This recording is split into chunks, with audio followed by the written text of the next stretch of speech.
నమస్కారం. అల్మేల్ మంగాపురం చూడందే తిరుపతి యాత్ర పూర్తి కాదు. ప్రస్తుతం మనం చూస్తున్న ఆలయం 15-16 శతాబ్దాల నాటిది.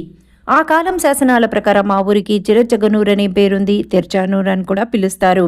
ఒకప్పుడు శ్రీవారి ధాన్యాగారంగా పేరొందిన ప్రదేశమే ప్రస్తుతం అల్మేల్ మంగాపురం.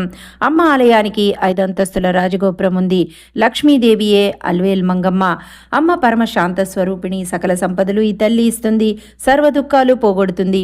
అమ్మ ఆలయం దగ్గర ఉన్న పుష్కరిణిలో స్నానం చేస్తే సకల కోరికలు తీరతాయి, మోక్షం లభిస్తుంది. ఎందుకంటే స్వామి తన స్వహస్తాలతో ఈ పుష్కరిణిని తవ్వారు. దీని పేరు పద్మ పుష్కరిణి. లక్ష్మీనారాయణులిద్దరి అనుగ్రహము దీనిలో స్నానం ఆచరిస్తే లభిస్తుంది.